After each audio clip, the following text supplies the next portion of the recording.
10 మంది కుటుంబ సభ్యులు ఉన్న ఇంట్లో అడుగుపెట్టిన కొత్త కోడలు ఆ ఇంటి పరిస్థితిని, నెలవారీ ఖర్చులు చూసి ఆశ్చర్యపోయింది. ఇంటి బాధ్యత తీసుకుని ఇంటిని సక్రమమైన మార్గంలో పెట్టమని కోడలిని వేడుకున్నారు అత్తామామలు. మరి ఆ కోడలు ఏం చేసింది? ఆ ఇంట్లో వాళ్ళని ఎలా దారికి తెచ్చింది? కొత్తగా పెళ్లి చేసుకుని అత్తగారింట్లో అడుగుపెట్టింది కోడలు రమ్య. పెళ్ళయి నెల రోజుల అయ్యింది. తను ప్రైవేట్ జాబ్ చేస్తుంది. అత్తామామలు, అలాగే బావగారు, తోటి కోడలు, వాళ్ళకిద్దరు ఆడపిల్లలు, అలాగే రమ్యకు ఇద్దరు మరుదులు, ఒక ఆడపడుచు కూడా ఉన్నారు. ఆ ముగ్గురు చదువుకుంటున్నారు. ఇంకా పెళ్ళిళ్ళు కాలేదు. రమ్య పెళ్లికి పెట్టిన సెలవులు అయిపోయాయి కాబట్టి భర్తతో, ఏమండి, నేను ఉద్యోగానికి పెట్టిన సెలవులు అయిపోయాయి, రేపటి నుండి నేను జాబ్కి వెళ్ళొచ్చునా అని అడగగా వెళ్ళు అన్నాడు భర్త. ఇంట్లో ఏ విషయాలు పెద్దగా పట్టించుకోకుండా తన పనేదో తాను చేసుకుంటూ పోతూ ఉంటాడు అని భర్త గురించి అర్థం చేసుకుంది రమ్య. రమ్య బావగారికి ఉద్యోగం పోయింది. ఆయన కోపంతో ఉండే స్వభావం కలవాడు అని భర్త చెప్పగా విన్నది రమ్య. ఆ కోపంతోటే ఆఫీసులో ఆయన చేయని తప్పుకి తప్పు చేశావని మేనేజర్ నిందించడంతో రిజిగ్నేషన్ లెటర్ రాసి ఆయన మొహం మీద విసిరేసి వచ్చాడు. కానీ ఆయన తన తప్పేమీ లేదని నిరూపించుకోలేకపోయాడు. నిరూపించుకునే ఓపిక, సహనం కూడా లేదు. ఇప్పుడు తను కొత్త ఉద్యోగానికి ప్రయత్నిస్తున్నాడు అని తన భర్త చెప్పాడు. ఇక పెద్దతోటి కోడలు పెద్ద చదువులే చదివింది, కానీ తనకు ఉద్యోగం చేయడం ఇష్టం లేదని పెళ్ళైన వెంటనే ఇంట్లోనే ఉంటుంది. ఇకపోతే వంట పని, ఇంట్లో ఎవరెవరికి ఏమేం కావాలో అత్తగారు చూసుకుంటుంది. మిగతా ఇద్దరు మరుదులు, ఆడపడుచు కాలేజ్కి వెళితే వాళ్ళ ఖర్చులు మామగారు చూసుకుంటారు. ఇంకా బావగారి పిల్లల ఫీజులు కానీ మిగతా ఖర్చులు కానీ మామగారే సర్దుబాటు చేస్తారు. రమ్య భర్త ఉద్యోగం చేసి వచ్చినది తన వంతుగా ఇచ్చి డబ్బులు ఇచ్చేసి మిగతావి తన అకౌంట్లో వేసుకొని మిగతా విషయాలేవి పట్టించుకోడు. మామగారు ఉద్యోగం చేసి రిటైర్ అయ్యారు. ఆయనకు పెన్షన్ బాగానే అందుతుంది. కానీ మామగారి దగ్గర ఒక్క రూపాయి కూడా మిగలదు. ఎందుకంటే ఆదాయాన్ని మించిన ఖర్చులు పెట్టడం ఆ ఇంట్లో వాళ్లకు అలవాటు. ప్రతి నెల ఆ ఇంట్లో దాదాపు 60,000 ఖర్చు ఉంటుంది. అంత డబ్బు ఎందుకు ఖర్చు అవుతుందో అంతుపట్టలేదు రమ్యకి. అందరి గురించి ఆలోచించడం మొదలుపెట్టింది రమ్య. అయితే ఆ ఇంటి పెద్ద కోడలు వచ్చిన కొత్తలో ఇంటి బాధ్యతను తీసుకోమని అత్తగారు, మామగారు చెప్తే, అమ్మో, ఇంత ఇంటి బాధ్యత మోయడం నా వల్ల కాదు అని చేతులెత్తేసింది. ఇప్పుడైనా ఇంటికి వచ్చిన చిన్న కోడలు బాధ్యత తీసుకుంటే బాగుండు అని అత్తామామలు అనుకుని చిన్న కొడుకును పిలిచి విషయం చెప్పారు. అందుకు కొడుకు సరే అని చెప్పి భార్యను ఒప్పించాడు. దానికి రమ్య, ఏమోనండి, మా ఇంటి దగ్గర అయితే అమ్మా, నాన్న, నేను, చెల్లి, తమ్ముడు ఉంటాం కాబట్టి మన అనే స్వాతంత్రం ఉంటుంది. కానీ ఇక్కడ అలా కాదు. నేనేమైనా చెబితే అందరూ నొచ్చుకుంటారు అని నా భయం. అది నా వల్ల అయ్యే పనేనా అంది రమ్య. దానికి భర్త, నువ్వు ఎంతో చదువుకున్నావు, బయట జాబ్ కూడా చేస్తున్నావు, చాలా తెలివైన దానివి, అందరికీ సమాధానం చెబుతావు. నాన్నగారు కూడా ఈ ఇంటి బాధ్యత నీవు తీసుకుంటే కొంచెం విశ్రాంతి దొరుకుతుంది అనుకుంటున్నారు. కాబట్టి ఈ బాధ్యత తీసుకుని చూడు. ఒక 2-3 నెలల్లో తర్వాత కూడా నీ వల్ల కాకపోతే అప్పుడు వదిలేసేయి అని భర్త రమ్యను ఒప్పించాడు. తను సరే అని ఒప్పుకుంది. నేను మాత్రం డబ్బు విషయంలో కొంచెం పిసినారిని అని చెప్పాలి. ఎందుకంటే మా ఇంట్లో మేము దుబారా ఖర్చు చేయం. ఎంత అవసరం ఉంటే అంతే ఖర్చు చేస్తాం. ఇక్కడ కూడా నేను అలాగే నడుచుకుంటాను అంది రమ్య. దానికి భర్త ఒప్పుకున్నాడు. ఇక రమ్య ఎక్కడెక్కడ దుబారా ఖర్చు అవుతున్నది అని గ్రహించింది. మొదటగా ఇంటికి 5-6 న్యూస్ పేపర్లు రావడం గమనించింది. అవన్నీ ఎవరైనా చదువుతారా అంటే అదీ లేదు. కనీసం మడత కూడా విప్పడం లేదు. అవన్నీ ఒక పక్కకు స్టోరేజ్లా ఉండిపోతున్నాయి. మామగారు మాత్రం ఒక ఇంగ్లీష్ పేపర్ చదువుతారు. మామయ్య గారు, ఇన్ని పేపర్లు ఎందుకు వేసుకుంటున్నారు అని అడగగా దానికి, అమ్మా రమ్య, ఏ పేపర్ బాయ్ వచ్చి అడిగినా వేయమని చెప్పడం ఇంట్లో వాళ్ళకి అలవాటు. చదివేది నేను ఒక ఇంగ్లీష్ పేపర్ మాత్రమే అని చెప్పాడు. సరే మామయ్య గారు, ఇక నుండి ఒక ఇంగ్లీష్ పేపర్ మాత్రమే వస్తుంది అని ఆ పేపర్ బాయ్కి ఫోన్ చేసి ఇక నుండి ఒక్క ఇంగ్లీష్ పేపర్ మాత్రమే వేయమని చెప్పింది. ఇక రెండవది తను గమనించింది, కరెంటు బిల్లు 13,000 రావడం. అంత ఎందుకు వస్తుంది అని అనుకుంది. ఉదయం లేచినప్పటి నుండి రాత్రి వరకు ఇంట్లో లైట్లు, ఫ్యాన్లు, ఏసీలు అవసరం ఉన్నా లేకున్నా ఆన్లోనే ఉంటున్నాయి అని గ్రహించింది రమ్య. మరుదులను ఆడపడుచును పిలిచి, మీకు ఒక విషయం చెప్తాను, మీరు ఏమీ అనుకోకండి అని అన్నది.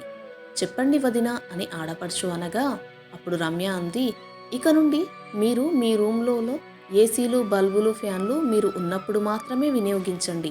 మీరు రూమ్లో నుండి బయటకు వచ్చేటప్పుడు అవన్నీ ఆఫ్ చేసి రండి అని చెప్పింది. వాళ్ళు సరే వదినా అన్నారు. ఈ మాటలన్నీ విన్న తోటికోడలు కూడా తన రూమ్లో ఫ్యాన్లు, లైట్లు, ఏసీలు బయటికి వచ్చేటప్పుడు ఆఫ్ చేయడం రమ్య గమనించింది. మూడవది, ఇంట్లో ముగ్గురు నలుగురు పనివాళ్ళు. అది చాలదని అత్తగారు ఎవరెవరికి ఏమేమి వండాలో, ఏమేమి సరుకులు తేవాలో, ఎవరెవరికి క్యారేజీ కట్టాలి అని అన్నింటికీ కంగారు పడిపోయి మామయ్య గారి మీద అరుస్తూ ఉంటుంది. అది అత్తగారి స్వభావం. ఇంతమంది పనివాళ్ళు ఏం చేస్తున్నారంటే, ఇల్లు ఊడ్చి తడిగుడ్డ పెట్టడానికి ఒకరు, బండ్లు కడగడానికి ఒకరు, బట్టలకు దుప్పట్లు మార్చి వాటిని ఉతకడానికి ఒకరు, తోట పనికి సరుకులు తేవడానికి, క్యారేజీ తీసుకుపోవడానికి ఒకరు ఉన్నారు. ఇప్పుడు అందరినీ మానిపించేసి ఒక్క పని మనిషిని మాత్రం పెట్టుకుంది. ఆమెనే ఇల్లు తుడిచే పనికి, అత్తగారికి ఏదైనా అవసరం ఉంటే అందించడం, ఇంకా ఇతర పనులు చేసేది. ఒక వాషింగ్ మిషన్ తెప్పించింది. ఇంట్లో ఉన్న పని మనిషి అందరి బట్టలు వాషింగ్ మిషన్లో వేసి ఆరవేసేది.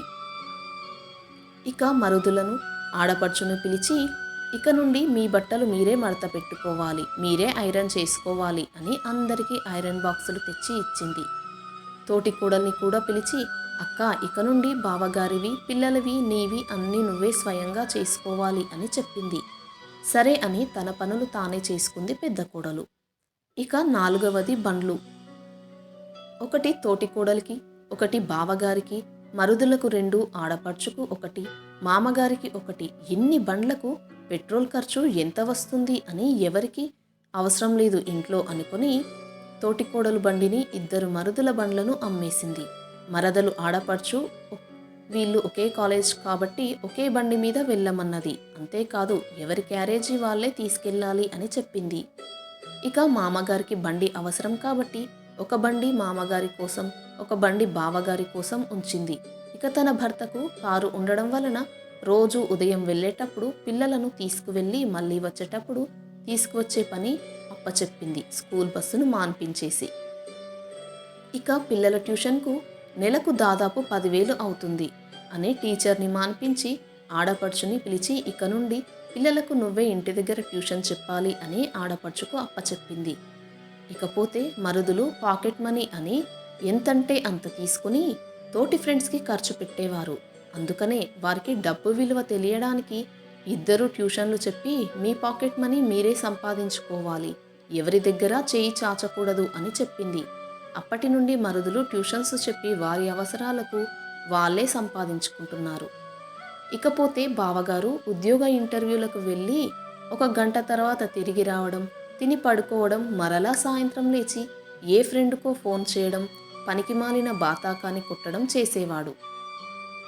ఇక తోటి కోడలు ఏ పని చేయదు, ఫోన్ చూస్తూ టైం గడిపేస్తూ ఉంటుంది.